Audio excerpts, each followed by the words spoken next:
Okay, it's ramping up now, and give it a couple of seconds to see. Oh, there's the eye. I get a little eye graphic at the top of the left hand corner, and then Awesome. minute I see somebody log on, then I go ahead and start. But 20 seconds in. Okay, we are good to go. This is Stories at Sundown. I'm Mac McCullough from Willard Library, and my guest tonight is my friend and colleague Tynisha Dungey. Tynisha is our Director of Children's Services and Community Engagement, and we're going to tell you about what all that means. But first, we're just going to to have a little conversation. And Tynisha, how are you doing? I'm doing well tonight. I'm so excited to be on Stories at Sundown. And, it really means a lot to me to be on Stories at Sundown while it's International Women's Day. And I Yeah. think the topic that we decided to discuss tonight goes perfectly with that. I agree. I think it's a wonderful, wonderful topic. We're going to talk tonight about trailblazers and the resilience that they have to be trailblazers, and maybe share a few anecdotes about that. But I kind of want to start with just talking about you, Tynisha, because it's so much fun. But you've been at the library now for what? Has it been 2 years yet? It has been 2 years, and it just seems like it flew by. Yeah, yeah. Well, you picked a heck of a time to go into the library business, But of course, it's not all that. I mean, you were a teacher, a lifelong educator.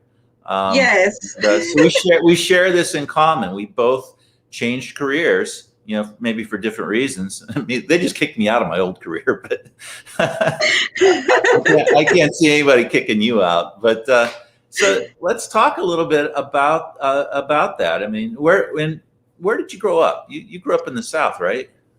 Actually, my mother is from the South. My mother is from North Louisiana, and I was born in Muskegon Heights, Michigan, but we moved to Battle Creek when I was around 3 or 4 years old.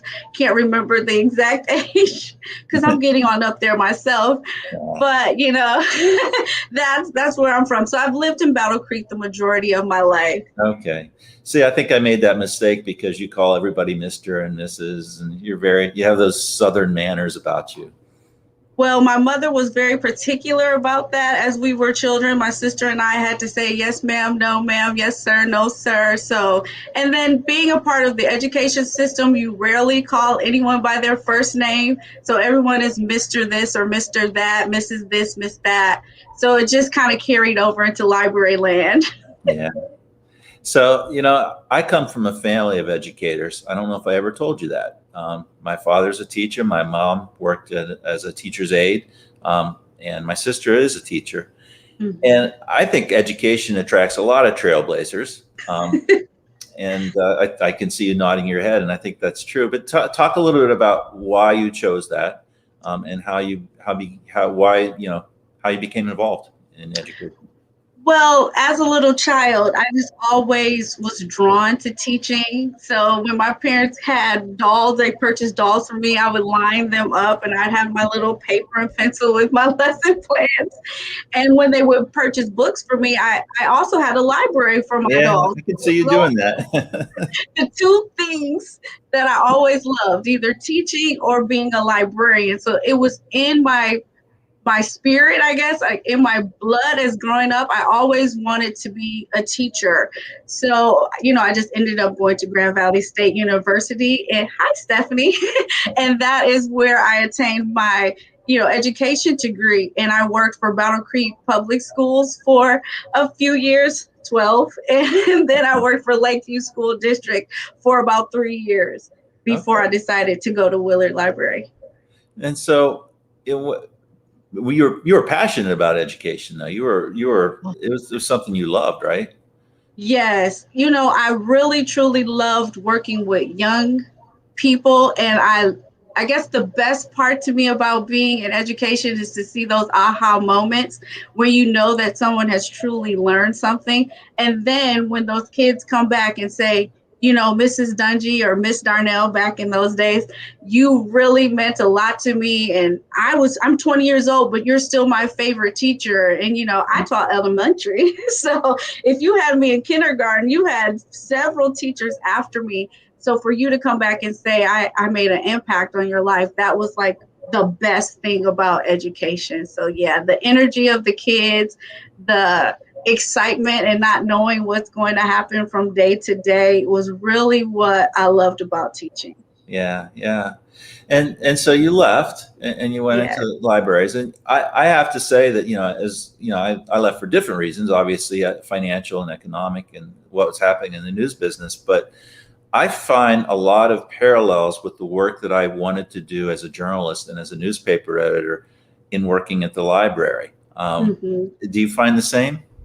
Yes, I do want to talk a little bit about, the transition from education to being a librarian. And to be honest with you, it was one of the hardest decisions that I ever had to make. And I really, had to think about it. It was tough to leave a class because not only did I leave a whole occupation that I'd been doing, for almost my entire life, and then abruptly leave the class because I left them in December, and that was so hard to see their faces when I told them I was leaving, and then that prep time into my final day. Yeah, that was the hardest decision I ever made in my life. But one of the things that I just had grown tired of teaching, and not the students, but more so of the stress that they put on educators.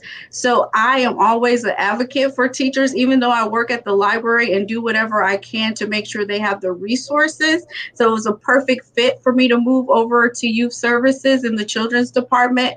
But the expectations and the lack of self-care for educators, it's just like, you just keep giving, you just keep giving.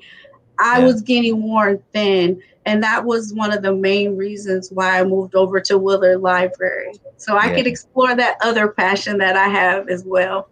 Yeah, yeah, yeah, yeah. Teaching and actually everything in public schools is just there's just a tremendous amount of pressure, and when there are problems, you're blamed, right? Mhm. And it's just politicians blame teachers for problem schools when it's other things, and it's just a pressure cooker. And then of course last week we had Rob Ridgway from Harper Creek on, and talking about leading through the pandemic. In some ways, you picked a really good time to get out of public schools, although because that's tough. I mean, how people are mad that you're doing one thing or mad that you're doing another. So you get to leave a lot of that behind. But I'm wondering though if your skills and you said it was a perfect place to transition to. I'm wondering how you've taken all your accumulated life lessons as a school teacher and applied that at the library. Well, a lot of times, when people come in, they want that teacher point of view. What do you think I should be doing with my child? They're reading at this level. What books do you recommend for me? So that is easy.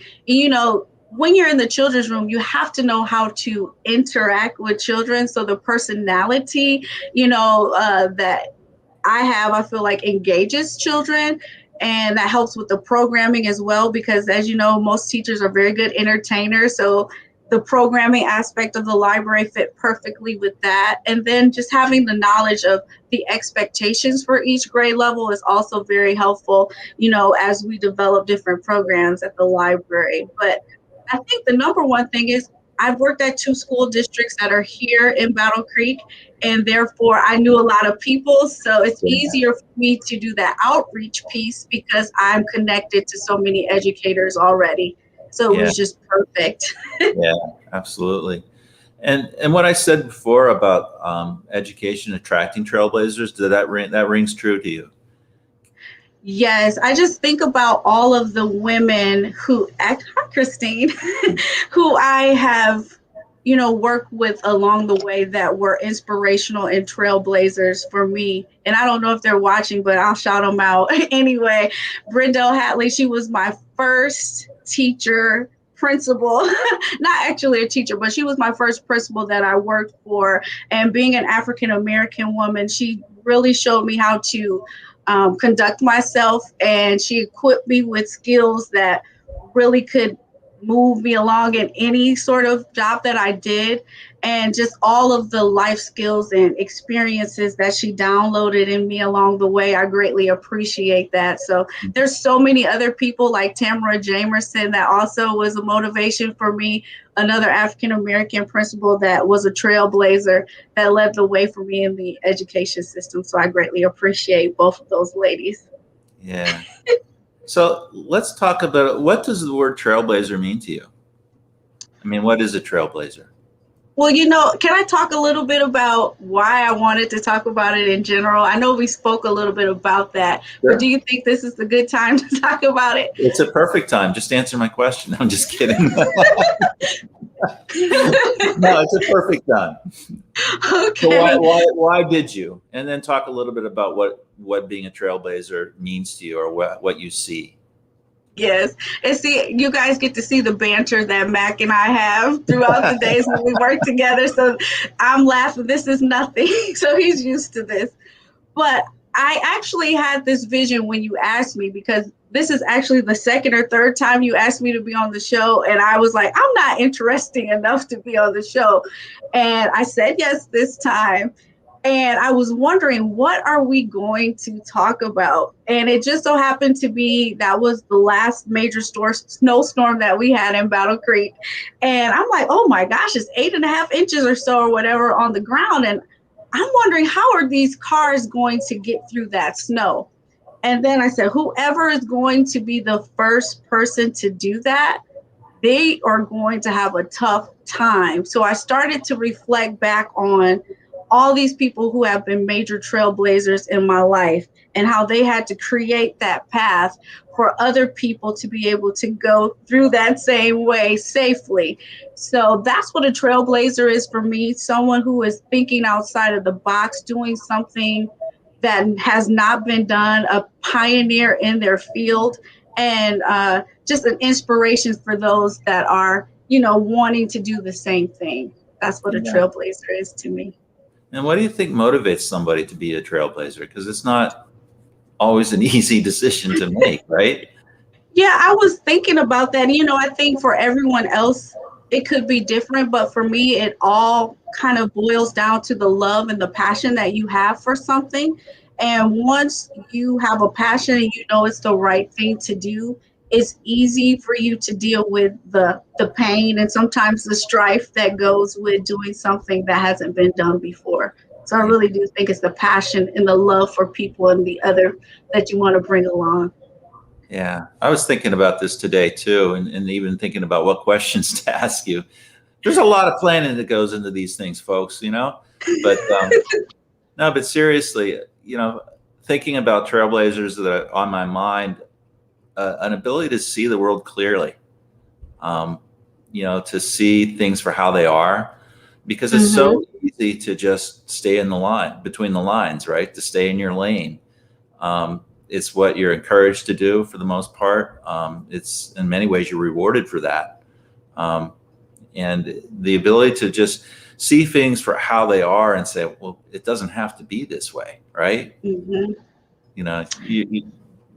Yeah. And I think it's also a motivation, for things to be better, because I know that in the instance of my mother, she always was an advocate for education. And I do look at my mom as being a trailblazer, mainly because she was one of the first people to integrate her high school in, the early 60s. So she was able to do that. And, I really appreciate the things that she did.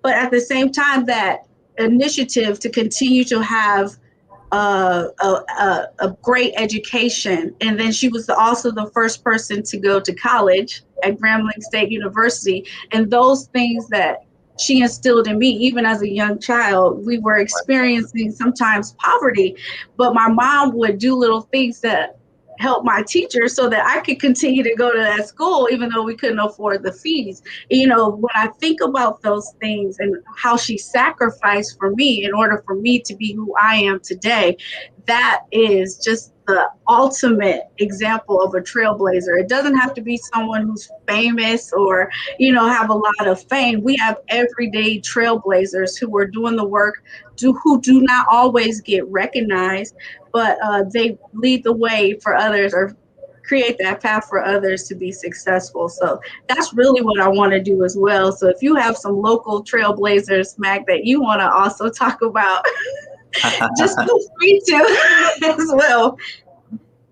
Well, sure. I mean, there's a ton of them. I even think about my old boss at the Enquirer, Ellen Liefeld, and I don't know how many people are watching this would even remember her, but I remember thinking one time about how much extra burden it is to carry when you are an executive as a woman in a company. Men have a lot of leeway to be who they are.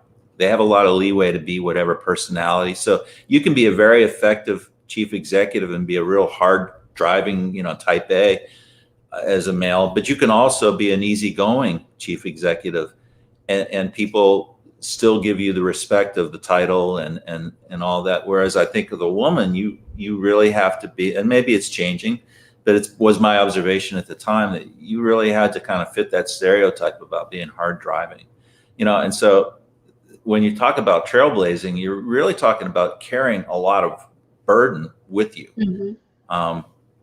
And that's where the resilience piece comes in, right? Yeah, I do want to talk a little bit about, being a woman in an administrative position. I do feel like times are changing and we don't necessarily have to be hard-nosed, because in my experience, one of the best things that you can do when you're leading people, and that's with any group of people, is to develop relationships. Yeah. And I did not want to come in, when I first became the youth services manager, I didn't want to come in being hard-nosed and rough and hard. I wanted to get to know the ladies that I was going to be working with and develop those understandings and relationships with them so that we can make an effective team. So I'm hoping that in the future, women don't feel the need to have to be hard-nosed and allow them to be unapologetically who they are, because I think that's the best way to be a leader. Yeah, absolutely. I love the and we've talked about this before, and you already mentioned it, but I think it's worth mentioning again, is that when we think of trailblazers, we do tend to go to those famous icons that we celebrate, right? But if you really look back, a lot of them didn't receive their notoriety until long after they'd even passed, right? Or late in their lives. A lot of it is just working, without reward, without the recognition. It took, when I came here in '98, we were still working on having a Sojourner Truth statue in Battle Creek. Imagine that. Someone of that stature who really was, when she came to Battle Creek, she was like the most famous person to ever be in Battle Creek. Right. And it still took us, a century, more than a century, to put up a monument and say, hey, this woman lived here. But, for most people, it's not like that. And you mentioned your mother, and I think the same way with my mom. She wasn't afraid to buck systems and basically work on behalf of kids who didn't have somebody working for them, right? Right. She looked out for their interest. And, I was really inspired. And frankly, that inspired me throughout my career. It's part of what I chose my field to be. So, yeah. I do want to go back to something that you said about, what motivates people to be trailblazers. And I'm not saying that I am a trailblazer by no means at all. But I do want to talk about what motivates me to continue to do the work that I do. And it's mainly because, one, I know that there's a need in the community. And if it's not me, who else is going to do it? So I feel that charge and that passion every day to do the things that I do. But not only that, I think about all the work and all the things that my ancestors have done in order for us to get to where we are now. So I need to take this opportunity, because we only have one life to live, to really utilize the progress that they've made, but also to have them look down and say, you know what, she made me proud. I'm so happy that this person is a part of my lineage. So when I get frustrated because we all do when we're doing things that, could be trailblazer like. Because, like I said, I'm so humble. I don't think I'm a trailblazer. But when we're doing those things, it does get difficult. The road gets rough. And sometimes those U-turns come and you want to just turn around and start all over and not even do it. But that's what keeps me going. One, because I know that there are people that need us to continue to do the work that we're doing. Not saying that I'm a savior at all, but someone has to do it. And then two, the other thing is just making sure that, thank you, Stephanie, just making sure that I'm making my ancestors proud. I always think about that. Yeah. Well, I mean, I can be proud on your behalf, Tynisha. I definitely see you as a trailblazer. And we talk about a lot about, being that advocate and then being the person that gets kind of labeled as, well, it's your job. You're the advocate, right? And when it really needs to be a shared thing. So, I mean, there are aspects of it that can be a little bit lonely and put you on the spot, but you keep doing it, right? Yeah, I love it. And I guess for those who don't know, not only do I work in youth services, but I'm also co-facilitator of the Change team, where we do a lot of the DEI, diversity, equity, inclusion work at Willard Library. So Mac knows that one of the first things that I wanted to do was make sure that we had a diverse collection. And then sometimes, we have to deal with that, adversity that comes with doing DEI work. So I have a great partner in crime, and the Change team at Willard Library is amazing. So they really help us, move along in that journey. Tynisha and I are both colleagues and co-conspirators. So yes. So, being a teacher or being the director of children's services, working with kids, how do you light that flame in a kid? In a young person? I think the best way to do it is just to model, to be there so they can see the work that you are doing. And I think that's important. I just wrote a blog with my class about representation matters. People need to see people who look like them doing the things that they want to do. So I think just modeling, hi, Nicole, just modeling that, I think you'll be able to engage kids. Sometimes people think it's a long, drawn-out conversation. It does not necessarily have to be that. You never know who is watching you. You never know who is taking notes as to what you do. So I think the first step is modeling, that positive energy and being a positive role model for those students, for kids. Yeah, absolutely. What do you think? What do I think? And I've seen you do this. You really make young people and adults too, but you really make young people feel seen and heard. And that seems like a really obvious thing, but it's amazing to me how many people don't really have that insight or that empathy. And when young people, when they're developing, when they're making their way through the world, being seen and being heard is so crucial to them, developing a full sense of who they are and what they stand for. Yeah. So, and that's actually, go ahead. No, go ahead. No, I was going to say that's actually one of the things that I found in a library that, obviously we're not producing a newspaper every day, and I'm not editing copy every day and doing all those things, but we are relating to people. And we are when we're doing our jobs well, we hear them. I mean, really hear them and understand where they're coming from and the service they need. Because we get so many different people come into the library for really essential things. It's not just a place to browse books. It's to find solutions and solve problems and achieve goals and all sorts of stuff. So yeah, I see that in you a lot. And see, it's so interesting that you say that, because you asked me what I do. But I think for a lot of us who work in children's services, not just myself, we're just innately that way, that we're not able to articulate, this is exactly what I do, mainly because it's just natural. It comes out. So I don't know what I do. I can't say when a child comes in, I make sure I do this or that. It's just when I see them, I want to greet them, acknowledge their presence. Hey, how you doing today? And I think all of us do a great job with that. So I don't know how much more time we have, but I hope I have a chance to shout out my team before we get off the call, because I have to talk about the amazing people that I work with in youth services. Yeah, we'll do it, man. Oh, okay. Name? Some of them are on here. Yes.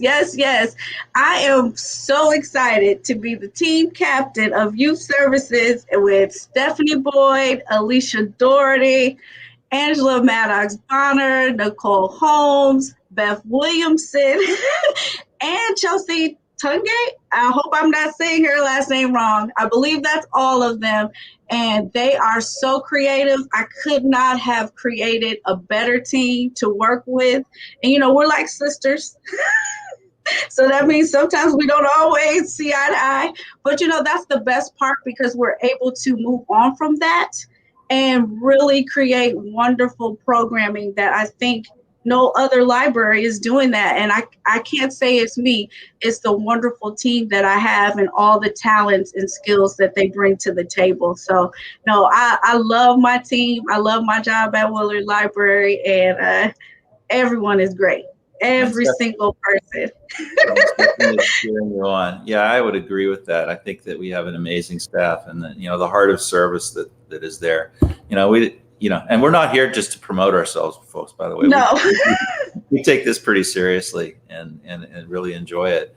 I was thinking, you asked me before about Trailblazers that I might want to name, and I'm always worried about if I name one, then I'm not naming another. But I got to say that almost everybody I've had on this program, I think of that way, and I think of, she always tunes in, and I haven't seen her tonight, but Leah Ortiz, who is the executive director of the ARC, that's an area of advocacy that not a lot of people have a lot of understanding or knowledge about. And she is just fierce and relentless and highly effective. And I think of people like that. Some of the women at the library, our director, Kathy Lucas, the library is different from other organizations because it tends to be women dominated, right? So it's not the same thing as necessarily, being the chief executive of a newspaper company. On the other hand, there is so much change going on in our business and how we relate to the public, even as we've learned to navigate through the pandemic and keep serving people. That takes somebody that has the wherewithal and the willingness to kind of go outside the lines and do what's right for the right reason, right? To help. Yes. Always know your why. Thank you for shouting out Kathy Lucas, because she also is someone who changed professions. She was a social worker and now is a librarian. And, I really appreciate her allowing me to have this opportunity. She might want to be careful, but but yeah, she's just an excellent supervisor and boss, and I think she has a great vision for where the library is going. So no, I appreciate her, and she's an excellent supervisor. And I'm not just brown nosing. No, I really truly enjoy her as a boss. Yeah. So one question about Trailblazers, and that would be the subject. Then we'll talk about the few books that we brought, because we didn't read a book to do this program. But right. Advice for people, who see the world that they want to change and want to step out. What's your advice? I would, number one, say, if you have a vision, write it down, make it plain so you know the exact steps that you may need to get there. So that's the first thing. I think number two is you need to develop a support system, people that can listen to you when things aren't going well and vent to them. I have a wonderful mom and dad and husband and mother-in-law that listen to me when I have difficulty. So you need to develop that support system. Self-care is important. Yeah. Because you carry the weight of a lot of people on your shoulders. So you want to make sure that you have some effective self-care that works for you. But then I would also say, just do it because it needs to be done. And if that is tugging on you and your heartstrings, that's saying that there's a calling for you to do it. And hopefully you can take that feeling and that passion and just continue to move forward. But that would be my advice. That's good advice. I would add What the do you? one. I was going to say one thing. You know, you and I are different in a lot of ways. Whereas you would write everything down in advance. Me, I never write anything down. I just kind of shoot from the hip. But you know, that's me.